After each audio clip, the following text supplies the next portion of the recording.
এসেছে প্রতি রমজান মুবারকে হযরতে জিবরাইল আসতেন, হুজুরকে বলতেন, হুজুর আপনি তেলাওয়াত করেন আমি শুনি, যতটুক নাজিল হয়েছে পড়েন।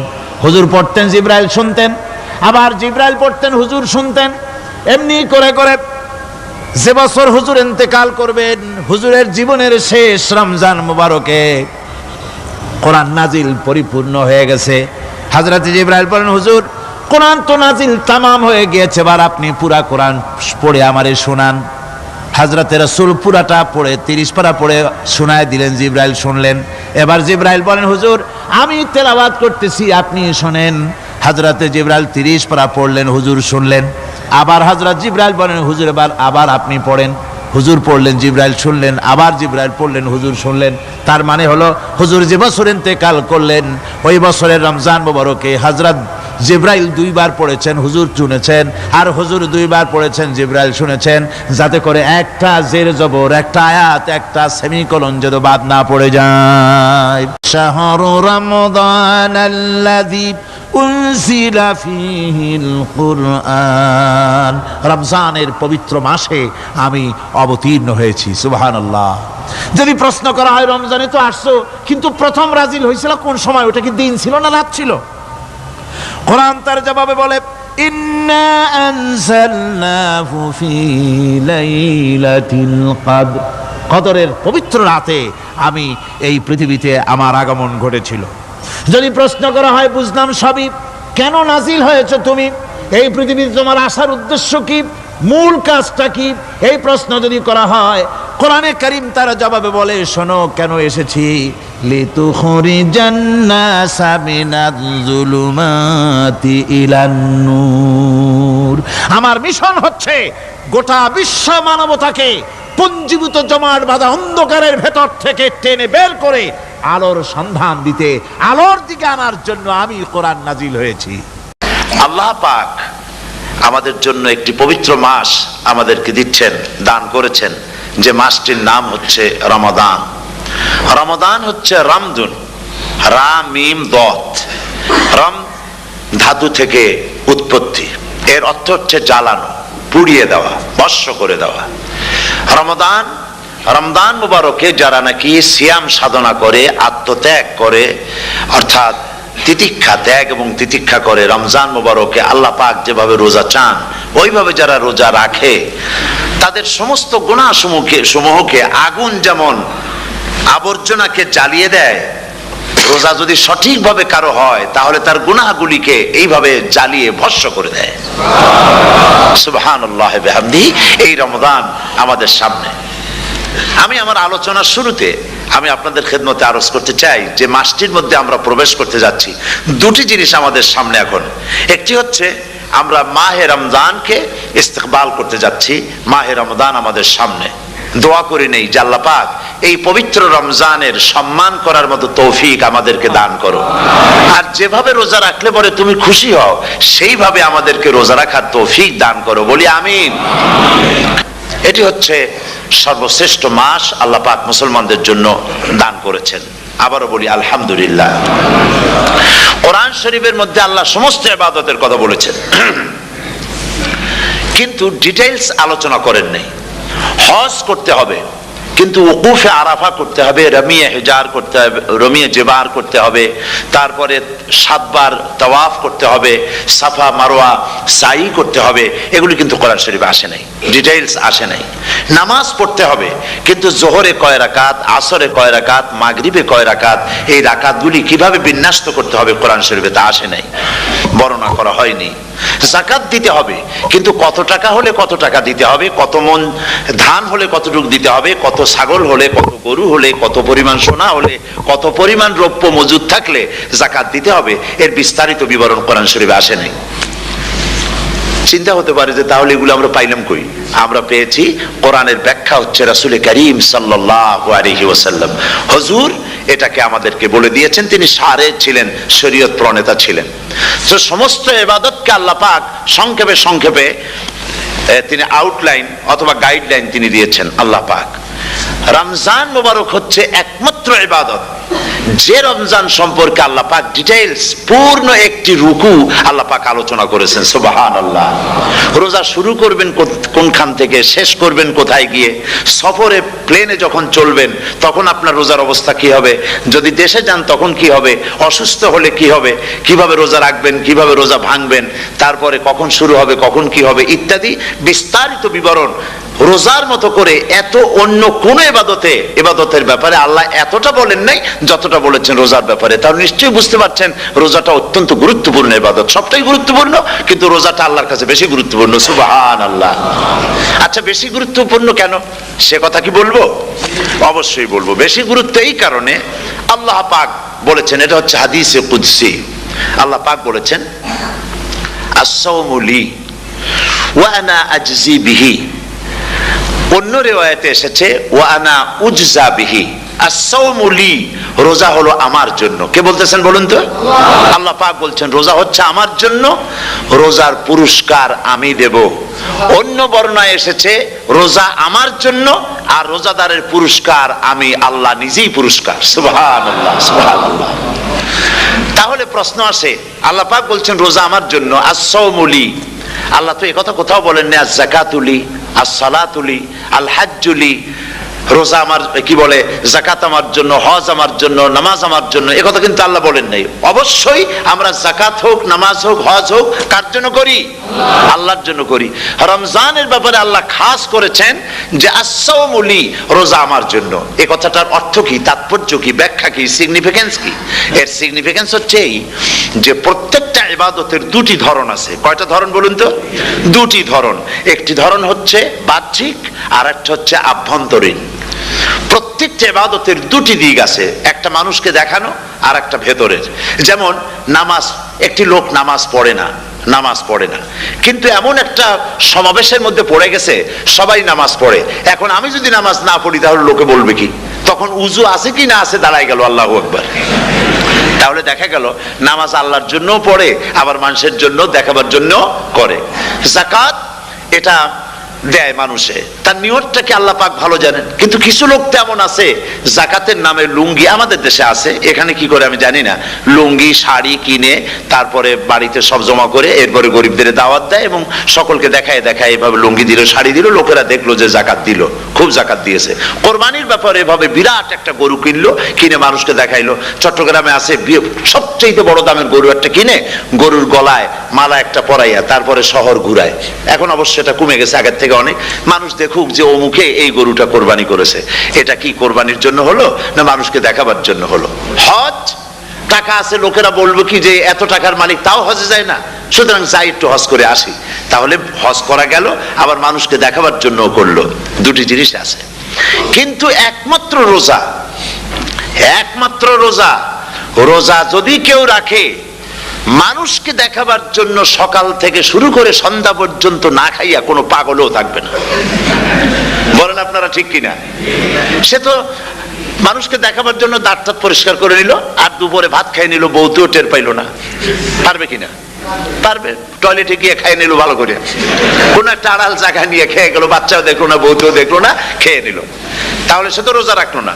আল্লাহ পাক বলছেন আস-সাওমু লি, রোজা হচ্ছে আমার জন্য। যে রোজা রাখে আমার জন্যই রাখে, মানুষকে দেখাবার জন্য সারাদিন না খেয়ে থাকার কোনো প্রশ্নই ওঠে না। সুবহানাল্লাহ।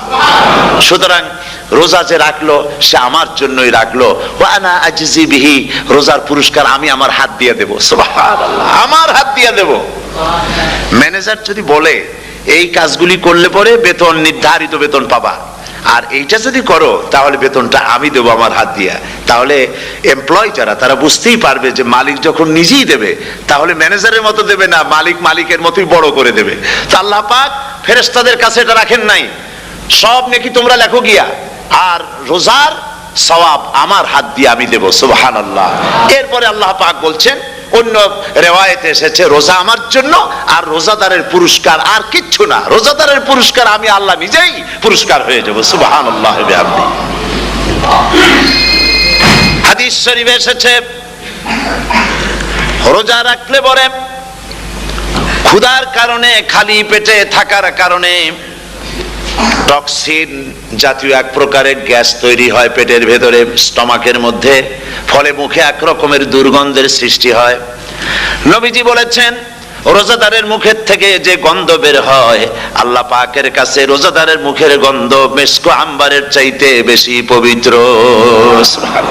আপনার মুখের গন্ধটাও আল্লাহর কাছে পবিত্র। রোজাদারদের জন্য জান্নাতের একটি দরওয়াজা খাস করে রাখা হয়েছে, যার নাম রায়্যান। এই দরওয়াজা রোজাদারদের জন্য, কেবলমাত্র রোজাদারেরা সেখান থেকে প্রবেশ করবে, আর কেউ প্রবেশ করতে পারবে না। এই রোজাদারদের সম্পর্কে আল্লাহ পাক বলেছেন, হাদিস শরীফে এসেছে, বুখারী শরীফের হাদিস, রাসূল করিম সাল্লাল্লাহু আলাইহি ওয়াসাল্লাম বলেছেন, লিসাইমে ফারহাতান, ফারহাতুন ইনদা ফিতরিহি ওয়া ফারহাতুন ইনদা লিকাই রাব্বিহি। রোজাদারের জন্য দুইটা খুশি। কয়টা খুশি বলুন তো? কে বলছেন? আল্লাহ রাসূল বলছেন রোজাদারের জন্য দুইটা খুশি। লিসাইমে ফারহাতান, দুটি খুশি। ফারহাতুন ইনদা ফিতরিহি, একটা খুশি হচ্ছে ইফতারের সময়। এই ফিতরিহি দুটি কথা, এই একটি কথার দুটি ব্যাখ্যা হয়। একটা হচ্ছে ইফতারের সময়, ইফতারের কথা বলা হয়েছে, আর ঈদের কথাও এর মধ্যে বলা হয়েছে। ইফতারের সময় হলে একটা খুশি, আর একটা খুশি হচ্ছে ইনদা লিকাই রাব্বিহি, যখন রোজাদারের সঙ্গে আল্লাহ পাক দেখা করবেন তখন হবে আরেকটা খুশি। তার মানে হচ্ছে রোজাদারদের সঙ্গে স্পেশাল আল্লাহ রাব্বুল আলামিন সাক্ষাৎকারের ব্যবস্থা করবেন। সুবহানাল্লাহ। তাহলে দুটি জিনিস হলো, একটা হলো ইফতারের জন্য রোজাদারের জন্য দুটা খুশি, একটা হলো ইফতারের সময়, আর একটা হচ্ছে আল্লাহর সঙ্গে যখন দেখা করবে। তো ইফতারের যে খুশিটা, এই খুশি রোজাদার ছাড়া কেউ বুঝবে না। ইফতার সারাদিন রোজা রাখার পর সামনে পেঁয়াজি, বেগুনি, সালাদ, তরমুজ, মিষ্টি, তারপরে আম্বালা সুইট মিটের নানান রকমের মিষ্টি, এরপরে মুড়ি, কত কিছু সব সামনে নিয়ে বসে আছে। দেখছেন অবস্থা? সমস্ত কিছু সামনে বসা, ঘড়ির দিকে তাকানো। আপনি যদি 5 মিনিট আগে খান, ফেরেশতা এসে মুখের উপর থাপ্পড় মারবে, বেটা খাইলি কেন? বলবে কেউ? বলবে না। কোন ফেরেশতা লাঠি নিয়ে দাঁড়ায় আছে? দাঁড়ায় নাই। কিন্তু আপনি খাচ্ছেন না কেন? সুবহানাল্লাহ, সুবহানাল্লাহ বলবেন না? অন্তত 1500 বছর আগে আল্লাহ রাব্বুল আলামিন নির্দেশ করে রেখেছেন, সূর্য সাদা হওয়া থেকে, পূর্ব দিগন্ত সাদা হওয়া থেকে শুরু করে পশ্চিম দিগন্তে যখন কালো রেখা দেখা দেবে, যখন মাগরিব হয়ে যাবে, সূর্যাস্ত যাবে, ততক্ষণ পানাহার আর স্ত্রী সম্ভোগ থেকে বিরত থাকো। 1500 বছর আগের আল্লাহ রাব্বুল আলামিনের এই নোটিশ কিভাবে কার্যকরী হচ্ছে উম্মতের মধ্যে, মুসলমানদের ভেতরে। খাবার সামনে আসে, পিপাসা লেগেছে। এখন তো পিপাসা লাগে না, খুব ঠান্ডার সময়, এখন রোজা রাখতে খুব মজা হবে, তাই না? খুব মজার রোজা। কিন্তু এই রোজা যখন জুন মাস আর জুলাই মাসে আসবে, তখন টের পায় মানুষ রোজা কাকে বলে। প্রচন্ড পিপাসা, সামনে সব খাবার পড়ে আছে, একটা খাবারের দিকে রোজাদারের হাত যায় না, ঘড়ির দিকে তাকায় আর চুপ করে বসে বসে আল্লাহর জিকির করতে থাকে। আল্লাহ কয়, ফেরেশতারা দেখ, এই বান্দা বানাইতে নিষেধ করছিলি। সুবহানাল্লাহ। আল্লাহ খুশি হয়ে যান। রোজাদার অপেক্ষা করতে থাকে, ঠিক যখন কাটায় সময়টা এসে গেছে, তখন আল্লাহর নাম করে খুরমা দিয়ে, পানি দিয়ে ইফতার শুরু করে দিল। আল্লাহ পাক খুশি হয়ে গেলেন। এই যে ইফতার, সারাদিন রোজা রাখা ইফতার করায় যে মজা, রোজা রাখলো না এরকম লোকেরাও কিন্তু ইফতার করে না? পুরান ঢাকায় আছে, ঢাকার তো কয়েকটা এলাকা আছে, পুরান ঢাকার লোকেরা নাকি বলে যে, যারা রোজা রাখে না তারা বলে যে, রোজা না রাখে একরকম পাপ করছি, আর ইফতার না করিয়া কবিরা গুনাহ করবো নাকি? ইফতার তো করাই লাগবে। তো খুব মজা করে ইফতার করে তারা। তো সারাদিন রোজা রেখে পেঁয়াজি, ছোলা, বুট, মুড়ি খাওয়ায় যে মজা, সারাদিন ভাত খাইয়া তারপরে ইফতারের শরীক হওয়া, ছাগলে ঘাস খাইলে যেমন লাগে ওইরকম তার মুখে লাগে। এই মজা পাবে না। রোজাদারের যে মজা লাগে সেই মজা সে পাবে না। সারা মাস রোজা থাকার পর, আল্লাহর হুকুম মেনে সারা রাত রোজা রাখার পর, তারপরে ঈদের দিনে জামা কাপড় পরিষ্কার করে, শেরওয়ানি গায়ে লাগাইয়া, পাঞ্জাবি পরে, আতর মেখে, এরপরে ঈদের জামাতে যখন দাঁড়ায় যায়, সে যে মজা পায়, সারা মাস রোজা রেখে ঈদের জামাতে গিয়ে সে যে মজা পায়, যে রোজা রাখলো না, ঈদের দিনে খুব জামা পাজামা, সেন্ট এগুলো মেখে টেকে প্রথম কাতারে গিয়ে দাঁড়ায় গেছে, ও সেই মজা পাবে না। ওর মনের মধ্যে একটা চোর চোর ভাব থেকেই যায়। সে মনে মনে ভাবে এই জামাত আমার না, জোর করে আসছি, এইখানে দাঁড়াবার যোগ্যতা আমার নাই। মনের মধ্যে সে একটা অপরাধী ফিল করে, সে ফিল করতে থাকে। সুতরাং রোজাদারের জন্য দুইটা খুশি, একটা হচ্ছে ইফতারের সময়, আর একটা খুশি হবে যখন আল্লাহ তাদেরকে দেখা দেবেন। সুবহানাল্লাহ। এই রোজা আল্লাহ পাক দান করেছেন। আচ্ছা, কি জন্য রোজা আমাদের দিলেন? এই জন্য দিয়েছেন যে একটা মাস পৃথিবীর মুসলমানরা না খেয়ে থাকুক দিনের বেলায়, ওই না খেয়ে থাকার যে খাবারগুলি বাঁচবে এগুলি আল্লাহ অন্য কোন এলাকার মানুষদের খাওয়াবেন নাকি? এই জন্য করেছেন রোজা, এই জন্য করেন নাই। রোজার ফজিলত আল্লাহর নবী বলেছেন, রমজান মুবারকের এত ফজিলত, মানুষ যখন কোন ইবাদত করে আল্লাহ পাক সেই ইবাদতের নেক আমলের সওয়াব 10 থেকে শুরু করে 700 পর্যন্ত বাড়ায় দেন। 10 থেকে শুরু করে 700 বাড়ায় দেন, ইল্লা সাওম, রোজা ছাড়া।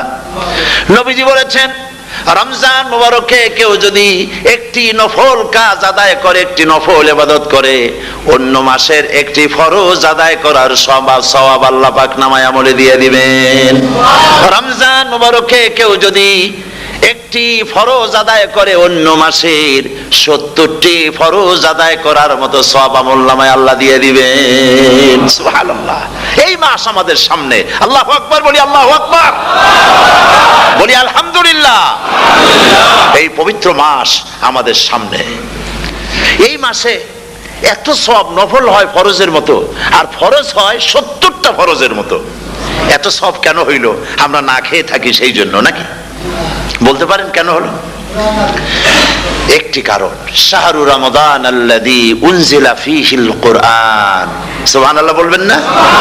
এই রমজান মাস হচ্ছে সেই মাস যে মাসে আল্লাহ রাব্বুল আলামিন কোরআনে কারীমকে নাজিল করেছেন।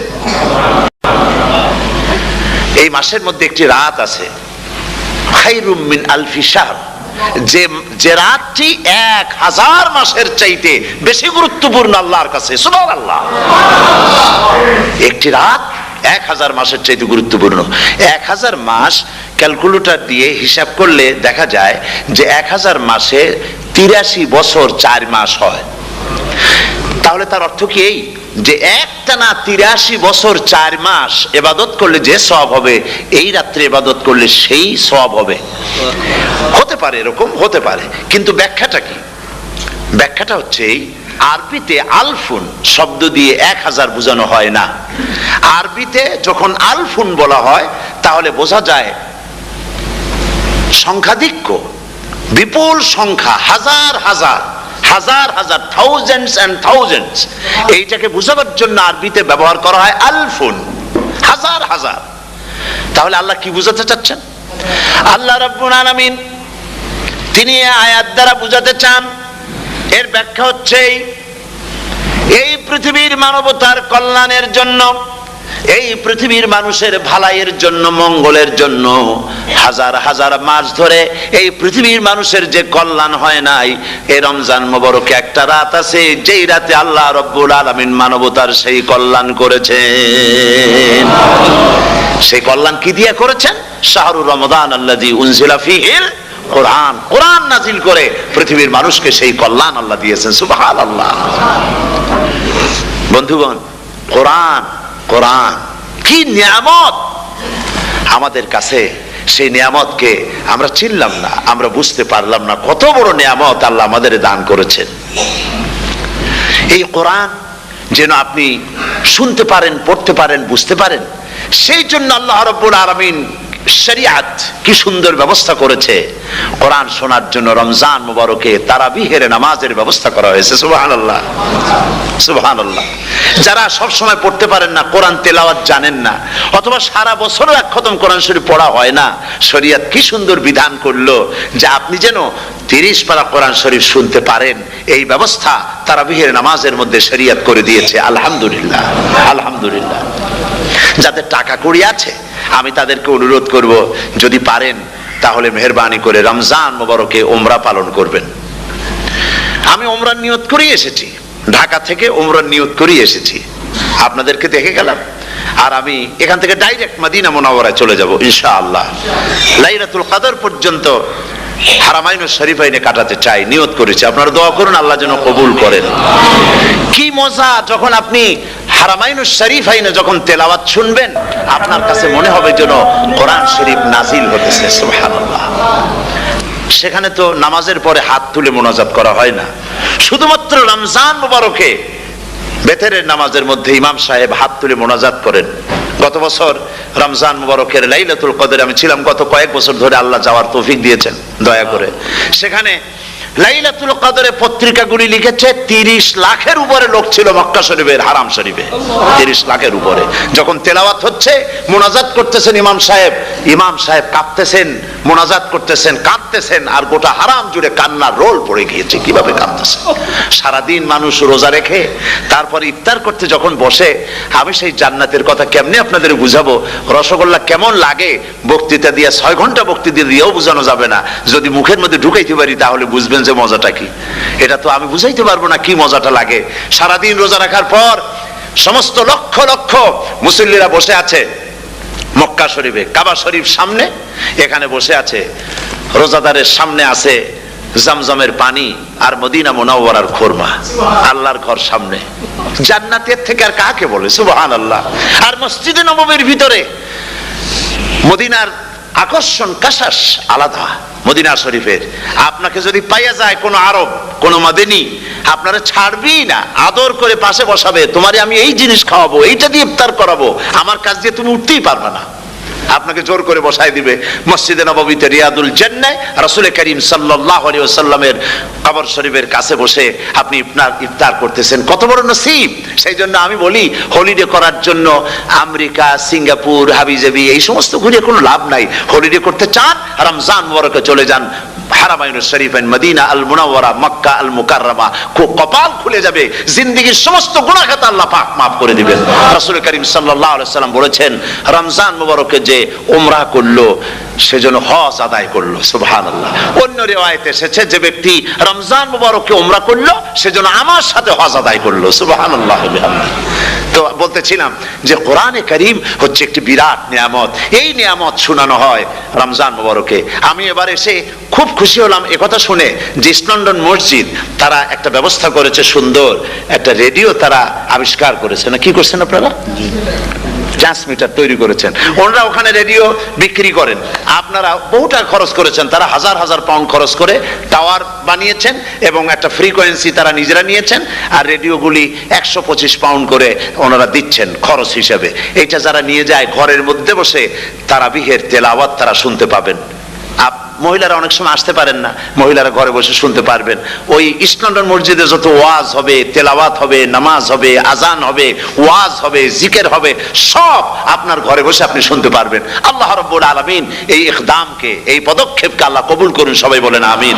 এবং প্রত্যেকের ঘরে ঘরে এই রেডিও পৌঁছে যাক, আমরা বলি আমিন। আল্লাহ যেন কবুল করেন। আপনি ঘরে বসে মসজিদের সমস্ত প্রোগ্রাম পেতে পারবেন। আর কি সুন্দর, সেখানে যিনি তেলাওয়াত করেন, আজান দেন, আলহামদুলিল্লাহ, তার আজান শুনলে পরে তো মনে হয় যে আমি মক্কা শরীফে চলে গেছি, মদিনায় চলে গেছি। আর তেলাওয়াত কত সুন্দর, আলহামদুলিল্লাহ।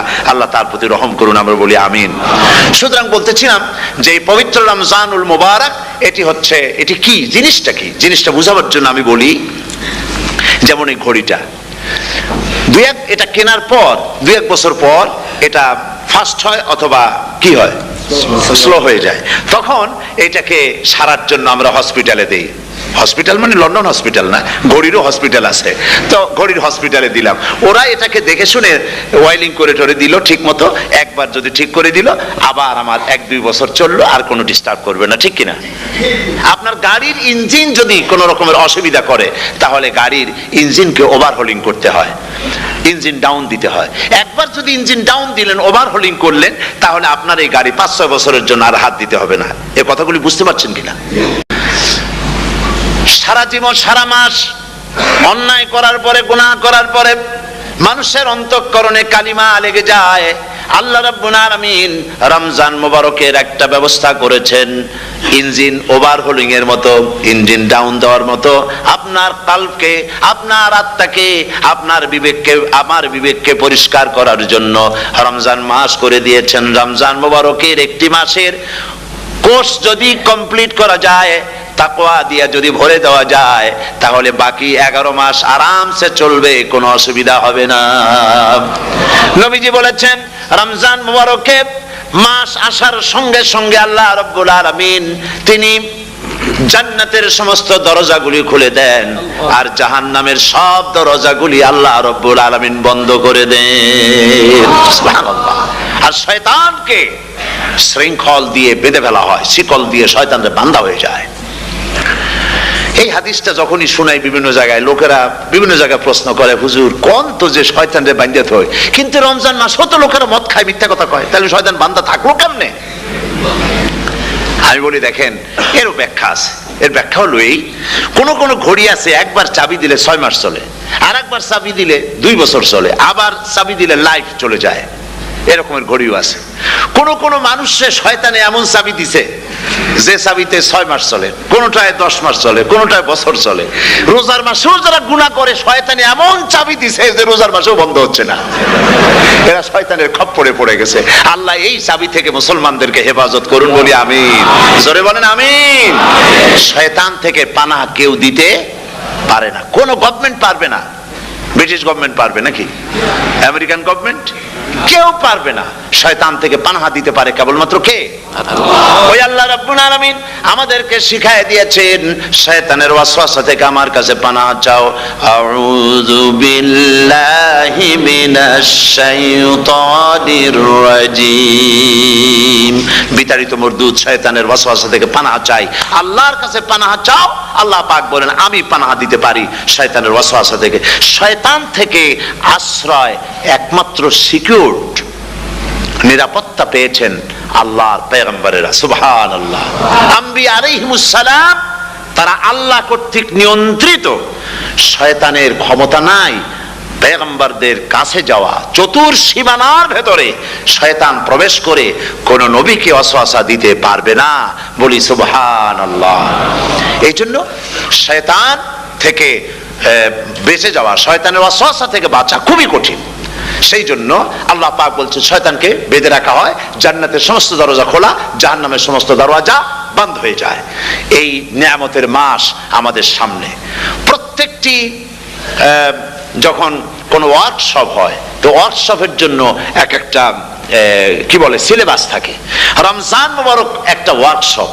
এই ওয়ার্কশপের মধ্যে একটা সিলেবাস আছে, সেই সিলেবাসের নাম হচ্ছে কোরআন।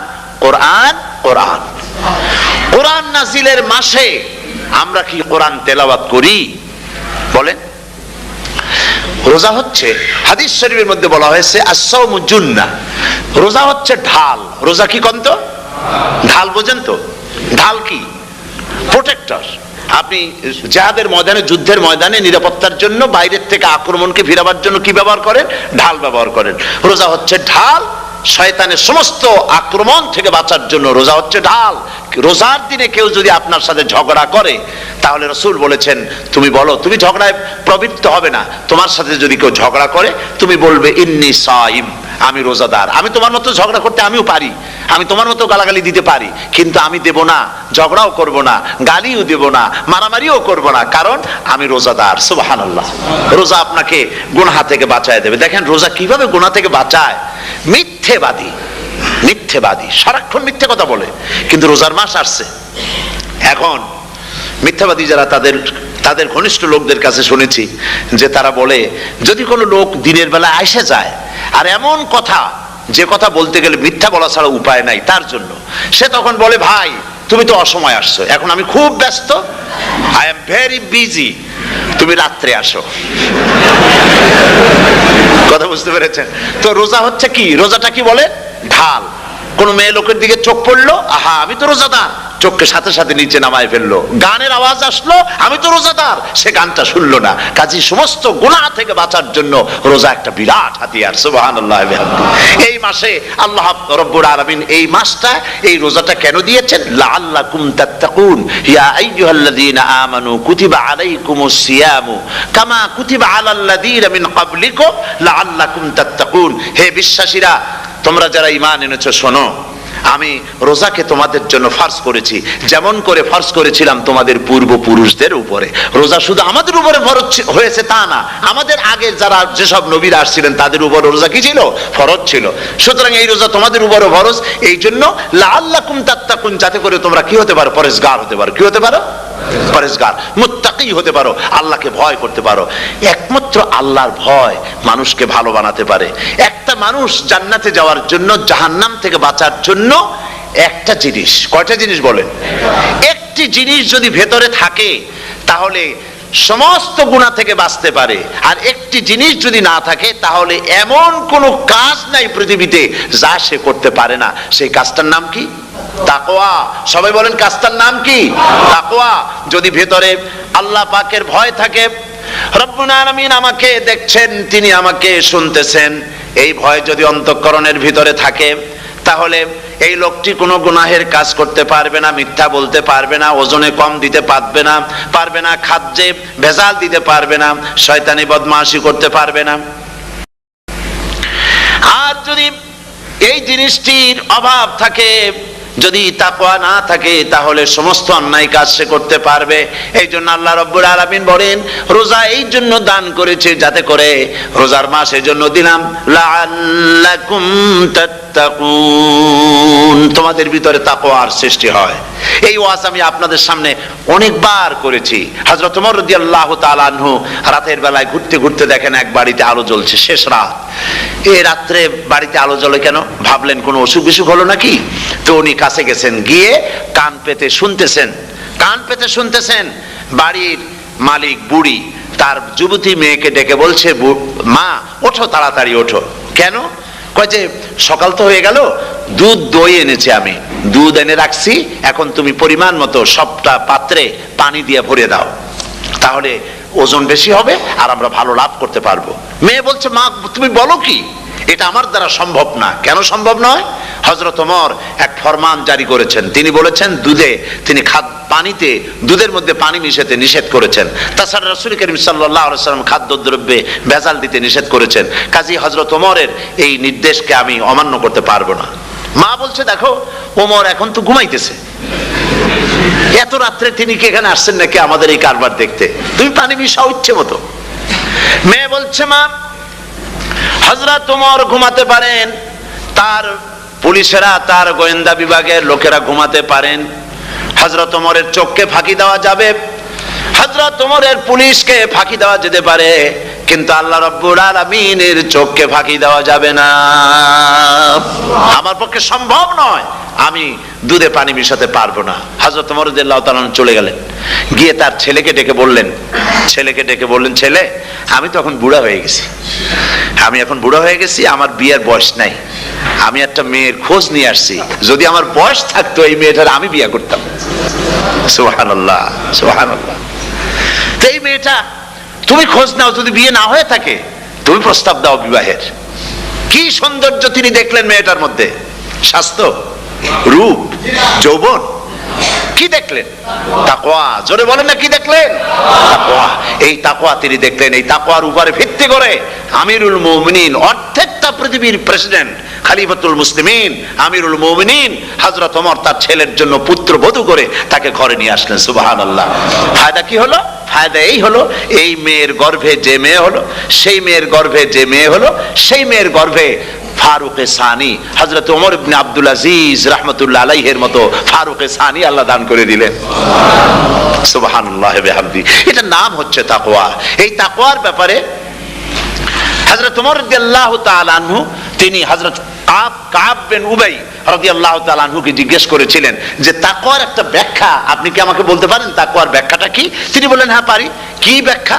তিনি বললেন যে দেখুন, তাকওয়ার ব্যাখ্যা হচ্ছে এই যে সংকীর্ণ একটি রাস্তা, সরু ন্যারো একটা রোড, এই ন্যারো রোডের দুই দিকে আছে কাঁটাযুক্ত লতা পাতা, এই কাঁটাযুক্ত লতা পাতার মধ্য দিয়ে এই সরু রাস্তা দিয়ে আপনি যখন যাবেন তো কিভাবে যাবেন? হযরত ওমর বললেন আমার জামা কাপড় এইভাবে খুব আটোসাটো করে আমরা যাব, যাতে করে গায়ের চামড়াও না ছেড়ে আমার জামাও যাতে না ছিঁড়ে যায়। হযরতে কাব বিন উবাই রাদিয়াল্লাহু তাআলা আনহু বলছেন এটার নামই হচ্ছে তাকওয়া। এটার নাম কি?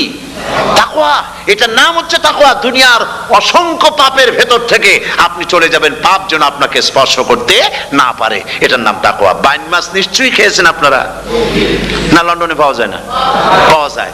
এই বাইন মাছ যারা খেয়েছেন আপনারা, আমি জানি না আপনারা জানেন কিনা বাইন মাছ কোথায় থাকে, পানিতে থাকে না কাদায় থাকে?